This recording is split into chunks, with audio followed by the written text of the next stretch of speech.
आज का दिन मेरे लिए बहुत खास था क्योंकि आज का दिन मेरी शादी का दिन था। शादी के लाल रंग के लहंगे में मैं बहुत सुंदर लग रही थी। सभी ने दिल खोलकर मेरी तारीफ की। मैं अपनी शादी के ड्रेस में बैठी अपने जीवन साथी का इंतजार कर रही थी। मेरे दिल में हजारों सपने थे। हर लड़की की तरह मैंने भी एक रोमांटिक और खूबसूरत शादीशुदा जिंदगी का सपना देखा था, लेकिन मेरा यह सपना उस वक्त टूट गया जब मेरी शादी मेरे जीजा जी के साथ तय हो गई। ऐसा नहीं था कि वो उम्र में मुझसे बड़े थे। वो एक पढ़ा लिखा और सुंदर लड़का थे, लेकिन मैंने उन्हें हमेशा जीजा के रूप में स्वीकार किया था। मेरी दीदी अंजलि की मौत के बाद जब उनकी सास ने मेरी माँ से मेरे रिश्ते के बारे में पूछा तो मेरी माँ मुझसे बिना पूछे ही मान गई। जब मुझे इस बारे में पता चला तो मैं उन पर बहुत गुस्सा हुई और काफ़ी दिनों तक अपने परिवार से बात करना बंद कर दिया। एक दिन मेरी माँ ने मुझे अपने पास बुलाया और कहा, बेटा, हम सब तुमसे बहुत प्यार करते हैं और हम तुम्हारे बारे में कोई गलत फैसला नहीं करना चाहते। राजीव सुंदर, पढ़ा लिखा और अच्छा लड़का है और उसकी मुख्य बात यह है कि लालची नहीं है और अच्छी कमाई भी करता है। क्या तुम उससे सिर्फ इसलिए शादी करने से इनकार कर दोगी क्योंकि उसकी शादी को आपकी बहन से हुए 1 साल हो गए हैं? कभी कभी वक्त के साथ रिश्ते बदल जाते हैं मेरी प्यारी बेटी। फिर भी अगर तुम मना करना चाहती हो तो मैं आज राजीव के माँ को फ़ोन करके मना कर दूंगी। तुम रात को अपने फैसले की सूचना दे देना। मम्मी इतना कहकर चली गई और मैं सोच में पड़ गई। मुझे समझ नहीं आ रहा था कि मुझे क्या करना चाहिए। जब मैं कमरे में गई तो मेरा फ़ोन बज रहा था। मैंने मोबाइल उठाया तो मेरी सहेली का फ़ोन था।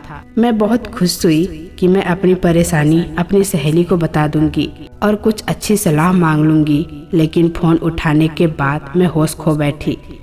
जब रिया ने अपने बारे में बताया तो मेरी आंखों में आंसू आ गए कि उसके पति ने उसे घर से निकाल दिया था और उसके कीमती गहने भी ले गए थे। अब उसके परिवार वाले उसे लेकर बहुत चिंतित थे और वो कानूनी रूप से समस्या को हल करने की कोशिश कर रहे थे। इन सब बातों को सुनने के बाद मैं अपनी चिंता भूल गई। उल्टा रिया को ही सांत्वना देने लगी, जिसकी अभी 6 महीने पहले ही शादी हुई थी। अब इतने कम समय में इतना भयानक परिणाम देखा है। उसकी पूरी कहानी सुनने के बाद मुझे एहसास हुआ कि दुनिया बहुत मतलबी और भ्रमजाल है और बड़ों के फैसलों के आगे झुकना बुद्धिमानी है, क्योंकि वो अपने अनुभवों के प्रकाश में सबसे अच्छे निर्णय लेते हैं। मुझे लगने लगा कि मेरी माँ का फैसला 100% सही था। तभी मैं अपनी माँ के पास गई और उन्हें बताया, माँ, मैं राजीव से शादी करने के लिए तैयार हूँ। माँ उस वक्त रसोई में खाना बना रही थी। मेरे मुँह से ये शब्द सुनकर वो हैरान भी हुई और खुश भी। साथ ही उन्होंने मुझे गले से लगा लिया और मेरे माथे को चूमकर मुझे ढेर सारी दुआएं दी। माँ को खुश देखकर मैं भी खुश हो गई। मैंने शादी के बाद अंजलि दीदी को हमेशा खुश और अच्छे कपड़े पहने देखा था, जिसकी वजह से मेरे दिल में कोई डर नहीं था। शादी के बाद पहली बार मैं दुल्हन बनकर उनके कमरे में दाखिल हुई और जैसे ही दीवार पर अपनी बहन की तस्वीर देखी, मैं उनके पास जाकर बोली, मेरी प्यारी बहन, तुम बहुत याद आती हो। आप इस दुनिया से बहुत जल्दी दूर हो गई हैं। मुझे ऐसा लगता है जैसे आप इस दुनिया में अपनी सारी खुशियाँ मेरे पालने में उड़ेलने आई थी। इतना कहकर मैं उसकी तस्वीर को प्यार से देखती हुई सजे हुए बेड पर आकर बैठ गई। अब मैं राजीव का इंतजार कर रही थी और आने वाले खूबसूरत पलों के बारे में सोचते हुए शर्म से सिकुड़ रही थी। उसी समय मुझे दरवाजे की कुंडी घुमाने की आवाज़ सुनाई दी तो मैंने नीचे देखा। राजीव अंदर आए और दरवाजा बंद कर दिया। राजीव बिस्तर के करीब चले आए और चुपचाप जैसे वो घुसे थे वैसे ही वापस चले गए। दरवाजा बंद होने की आवाज़ सुनकर मैंने आश्चर्य से अपना चेहरा घूंघट से बाहर निकाला और यह देखकर मैं हैरान रह गई कि मेरे सामने से मेरी दीदी की तस्वीर अपनी जगह से गायब थी। मैं कुछ देर वहीं बैठी रही। मुझे नहीं पता था कि मुझे क्या करना चाहिए। क्या मैं ये समझूं कि राजीव 1 साल बाद भी अपनी पत्नी की मौत को दर्द को भुला नहीं पाए हैं? उन्हें उस वक्त मेरे पास होना चाहिए। कुछ सोचकर मैं अपनी जगह से उठकर उनके पीछे जाकर सांत्वना देने के कुछ शब्द कहकर उनका दिल बहलाना चाहती थी, ताकि हम दोनों एक दूसरे के बारे में कुछ बात कर सके, और कमरे से बाहर आ गई। और उसी कमरे में गई जिसमें राजीव गए थे, लेकिन वो कमरा बंद था। मुझे आश्चर्य हुआ। मैं अपने भारी भरकम कपड़ों से परेशान होने लगी। सुबह से रात तक आराम न मिलने के कारण मुझे नींद आने लगी थी, तो मैं अपने भारी भरकम कपड़े लेकर कमरे में लौट आई और कपड़े बदलकर सो गई। अगली सुबह जब मेरी आँख खुली तो राजीव बिस्तर के किनारे बैठे थे और मेरी सास उनसे नाश्ते के लिए कह रही थी। मुझे उठता देखकर राजीव बोले, नई जीवन की नई सुबह मुबारक हो। राजीव ने इतने प्यार से कहा कि मैं पिछली रात के खराब मूड को भूलकर मुस्कुरा दी। उसी समय मेरी नज़र सामने के दीवार पर लगी दीदी के तस्वीर पर पड़ी। दीदी की तस्वीर दोबारा अपनी जगह पर आ गई थी। फोटो देखकर मुझे ऐसा लगा जैसे वो मुझे देखकर मुस्कुरा रही हो। मेरे भी होठों पर मुस्कान फैल गई। हमारे लिए नाश्ता आ चुका था तो मैं फ्रेश होने चली गई। राजीव और मैंने अपने कमरे में बेहद खुशगवार माहौल में नाश्ता किया। नाश्ते के बाद राजीव के कुछ दोस्त मिलने आए तो वो उनके साथ चले गए, जबकि मैं तैयार होने लगी। पूरा दिन मेहमानों से मिलने में बीत गया। आज मैं बहुत खुश थी। राजीव का रवैया देखकर उम्मीद थी कि हम जल्द ही करीब आ जाएंगे और एक दूसरे को समझ पाएंगे, लेकिन जब रात हुई और मैं उनका इंतजार करने लगी तो मैं निराश हो गई, क्योंकि कल रात की तरह राजीव कमरे में आए और दीदी का फोटो लिए और दूसरे कमरे में चले गए। मैं बैठकर उन्हें उत्सुकता से देखने लगी। मुझे उन पर तरस भी आया, साथ ही मुझे दीदी की किस्मत से जलन भी हो रही थी, जिसे इतना प्यार करने वाला पति मिला था कि उन्हें भूल ही नहीं पा रहा था।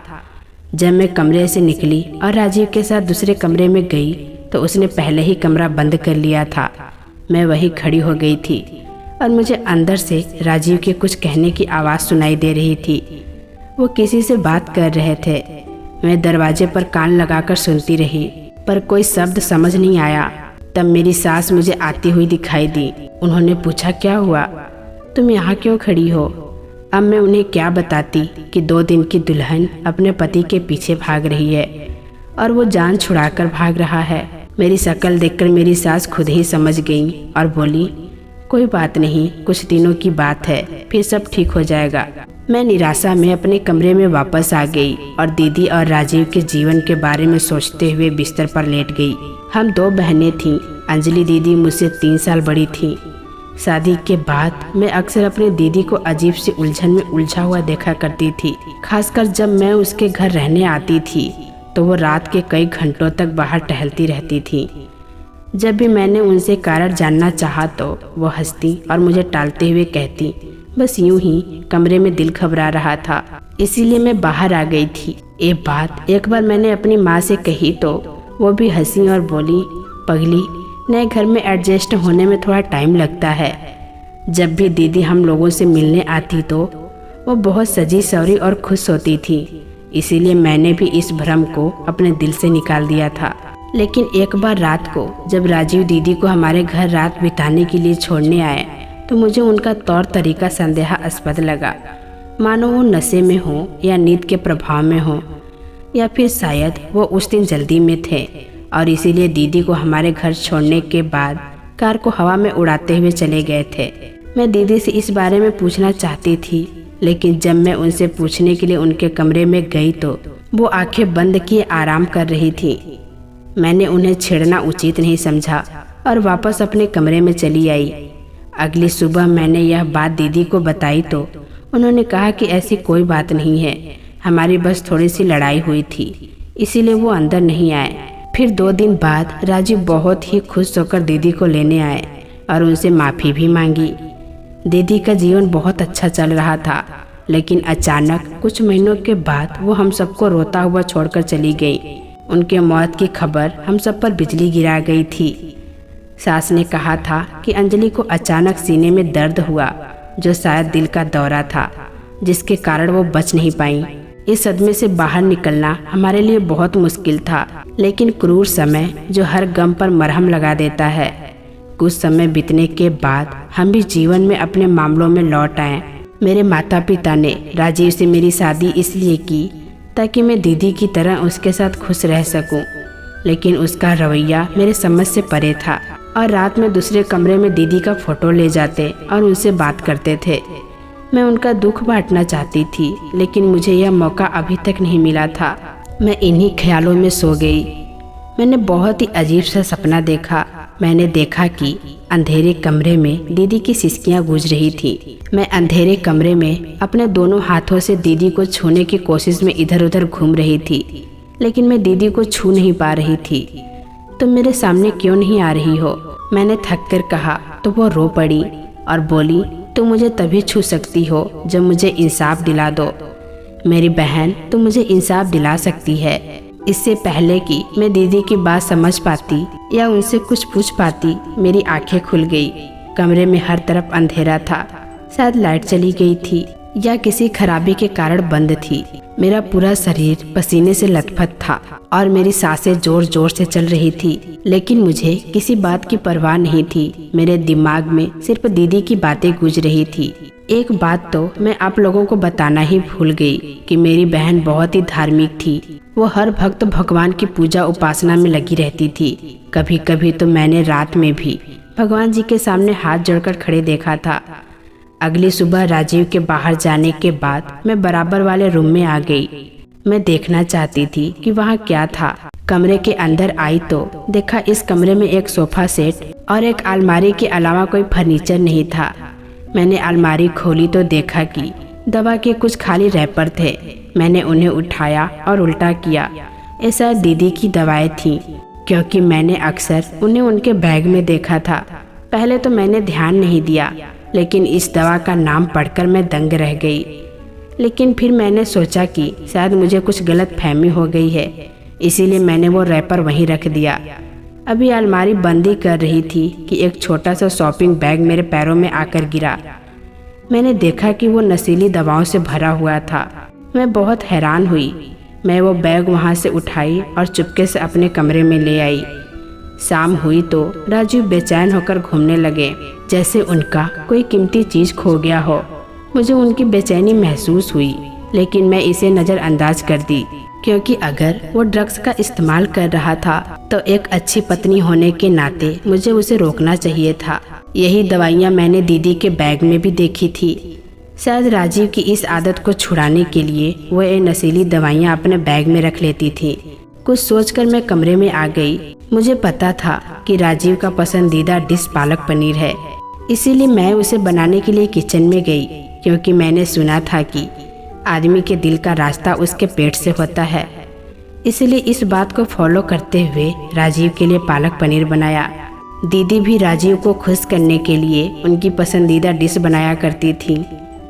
यह दीदी ने ही मुझे बताया था। खाना बनाने के बाद मैंने नौकरानी के साथ टेबल सेट की और हम लोग खाना खाने लगे। राजीव को खाना बेहद पसंद आया था। उन्होंने डटकर खाया और मेरी तारीफ भी की। वो मेरी तरफ देखते हुए बोले, तुम इतना मज़ेदार खाना बनाने के लिए मुझसे क्या गिफ्ट लेना चाहोगी? राजीव के इस अनपेक्षित प्रश्न पर मैंने आश्चर्य से उनकी ओर देखा। सवाल से ज़्यादा उनके पूछने का तरीका निराला था। मुझे समझ नहीं आ रहा था कि मैं अपनी सास के सामने इसका क्या जवाब दूं। सो मैं चुप रही। एक बार फिर राजीव ने अजीब अंदाज में अपना सवाल दोहराया। सास ने आनन फानन में मुझे किसी काम से किचन में भेज दिया।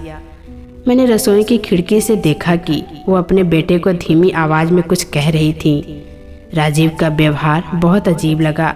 एक दिन मैंने अपनी सास से बात करने की हिम्मत जुटाई और उन्हें बताया कि आपका बेटा नशा करता है, तो आपने उस जैसे इंसान के लिए मेरा जीवन क्यों नष्ट किया? वो कहने लगी, ऐसी कोई बात नहीं है। तुम्हारी बहन और उसकी पत्नी की मौत के सदमे ने उसे झकझोर कर रख दिया है और उसने अपना दुख भुलाने के लिए यह सब किया है। मैं उसे समझाऊंगी। सास की बात सुनकर मैं ज़्यादा कुछ नहीं बोली और कमरे में आकर लेट गई। मैंने रात को फिर से सोने के लिए अपनी आंखें बंद की तो फिर से दीदी का रोता हुआ चेहरा दिखाई दिया। वो मुझसे न्याय मांग रही थी, लेकिन कैसा न्याय? अपने सपने में दीदी को इस तरह तड़पता देखकर मैं बहुत बेचैन हो गई थी। मेरे दिल में अजीबोगरीब ख्याल आने लगे कि मेरी दीदी का मौत एक्सीडेंटल थी या कुछ और। सास ने बताया था कि दीदी को दौरा पड़ा था, अस्पताल ले गई। उस समय कुछ भी पूछने का कोई अर्थ नहीं था और इसमें कोई संदेह नहीं था, लेकिन अब सपने में दीदी को इस तरह देखना एक असामान्य बात थी। मैंने अस्पताल की उस रिपोर्ट को खोजने के लिए अपने कमरे की तलाशी ली। इसमें दीदी की मौत का कारण बताया गया था, लेकिन कमरे में ऐसा कुछ नहीं मिला। सुबह राजीव के काम पर जाते ही मैंने दूसरे रूम की सफाई के बहाने भी उस रूम को छान मारा, लेकिन वहाँ भी कुछ नहीं मिला। अब सिर्फ सास का कमरा बचा था और मुझे उम्मीद थी कि शायद वहाँ कुछ मिल जाए, और ऐसा ही हुआ। सास के कमरे में अस्पताल की एक रिपोर्ट मिली जिसमें दीदी की मौत का कारण हार्ट अटैक लिखा हुआ था। इसे अपनी आंखों से पढ़कर मन को तसल्ली हुआ और थोड़ी शर्म भी आई कि मैं अपने ही घर वालों पर शक कर रही थी। राजीव के ऐसे ही धूप छांव वाले व्यवहार में दिन बीतते गए। एक रात मैंने देखा कि जब वो दूसरे कमरे में गए तो उनके हाथ में एक नहीं 2 फ्रेम थे। एक फ्रेम तो मैं पहचान गई थी, वो दीदी की तस्वीर वाला फ्रेम था, और दूसरा शायद नया बना था। लेकिन सस्पेंस यह था कि उस दूसरे फ्रेम में किसकी तस्वीर थी। अगली रात जब मैं सोने के लिए लेटी तो मैंने जानबूझकर आंखें बंद कर ली और फिर सोने का नाटक किया। आज रात मैं निश्चित रूप से उस रहस्य को जान लेना चाहती थी जो मुझे अंदर से बेचैन कर रहा था। मैंने देखा कि हमेशा की तरह राजीव कमरे में आया और हाथ में दीदी की तस्वीर लिए और कुछ देर रुककर मुझे देखते रहे। जब उन्हें यकीन हो गया कि मैं सो रही हूँ, उसके बाद वो बाहर निकल गए, और जैसे ही वो दूसरे कमरे में गए मैं भी उठकर बैठ गई। उन्होंने मुझे सोते हुए देखा था, इसीलिए कमरे का ताला बंद किए बिना दूसरे कमरे में थे। कुछ देर बाद मैं खामोश कदमों से धीरे धीरे चलकर बराबर वाले कमरे के सामने आ गई। मैंने धीरे से दरवाजे की कुंडी घुमाई और दरवाजा खुल गया। मैंने कमरे के अंदर झांका तो राजीव दीदी की तस्वीर पर झुककर कुछ बातें कर रहे थे। राजीव की बातें मैं सुन सकती थी। वो फोटो से बातें करते हुए कह रहे थे, मेरी प्यारी शहजादी, तुम दूसरी दुनिया में कितना अकेला महसूस कर रही होगी। मैं तुम्हें उदास नहीं देख सकता और जल्द ही तुम्हारा अकेलापन दूर कर दूंगा। बस थोड़ा इंतजार करो। इतना कहकर राजीव ने अपनी गोद में एक और तस्वीर उठाई और दीदी की तस्वीर के साथ लगा दी। दोनों तस्वीरों को आपस में मिलाकर वो कुछ और कह रहा था। मैंने वो तस्वीर नहीं देखी, लेकिन उसके दिल को छू लेने वाले शब्द सुनकर मेरे पैरों तले जमीन निकल गई। मैं वापस अपने कमरे में चली आई और बिस्तर पर बैठ गई। एक गहरी सांस ली। मुझे ऐसा लगा जैसे मैं मीलों चल चुकी हूँ। मैं बिस्तर पर लेट गई और सोने की कोशिश करने लगी। राजीव आत्महत्या के बारे में सोच रहा था, दीदी के पास जाने के लिए सोच रहे थे। हो सकता है कि दीदी के साथ वो दूसरी तस्वीर उन्हीं की थी। मुझे राजीव को इस हद तक पहुंचने से रोकना था। बहुत देर तक सोचने के बाद मेरी आंख लग गई कि तभी फिर से दीदी के कराहने की आवाज़ सुनाई पड़ी। वो लगातार न्याय की मांग कर रही थी। मैंने सपने में ही उन्हें वादा किया कि मैं उन्हें इंसाफ दिलाऊंगी। मेरी बात सुनकर वो मुस्कुरा दी थी। मैं बहुत ज़्यादा मुश्किल में पड़ गई थी कि दीदी का मामला तो मैंने अपने जानने में निपटा दिया था। उनकी मौत हार्ट अटैक से हुई थी। फिर दोबारा दीदी सपने में क्यों आई थी? लेकिन दीदी से वादा किया था तो मुझे वैसे भी अपना वादा निभाना था, और मुझे नहीं पता था कि इसे कैसे करना है। रात के किसी समय में उठकर मैं दूसरे कमरे में गई। राजीव अब भी दूसरे कमरे में ही सोते थे। मेरे पास मेरे कमरे में नहीं सोते थे। मैंने दरवाजे को हल्के से धक्का दिया तो दरवाजा अंदर से लॉक था। मैं निराश होकर कमरे में आ गई। सोच विचारों में गुम कब मेरी आंख लग गई पता ही नहीं चला। सुबह सोकर उठी तो फ्रेश होने के लिए अलमारी खोली और कपड़े निकाले। यह देखकर मैं दंग रह गई कि अलमारी से वो दवाइयों वाला बैग गायब था। मुझे यकीन हो गया कि वो बैग राजीव ने ही निकाला था। मुझे राजीव को गलत रास्ते पर जाने से रोकना होगा। राजीव को मरने से बचाना होगा। राजीव को दीदी की यादों से निकालना पड़ेगा। यही सब सोचती हुई मैं फ्रेश होकर आई और तैयार होकर बाहर आ गई। मेरी सास ने नाश्ता बनाकर तैयार रखा था। मैं नाश्ता कर रही थी कि तभी मेरी सास बोली, बेटा आरती, मेरे फ़ोन का बैलेंस ख़त्म हो गया है। अपने फ़ोन से डॉक्टर का नंबर लगा कर दो। सुबह से सर में दर्द हो रहा है, उससे पूछकर कुछ दवाइयाँ ले लूँ। अपनी सास के बताए हुए नंबर को मैंने अपने फ़ोन में डायल किया और अपनी सास की तरफ फ़ोन बढ़ा दिया। गलती से मेरी उंगली रिकॉर्डिंग बटन पर लग गई और रिकॉर्डिंग शुरू हो गई।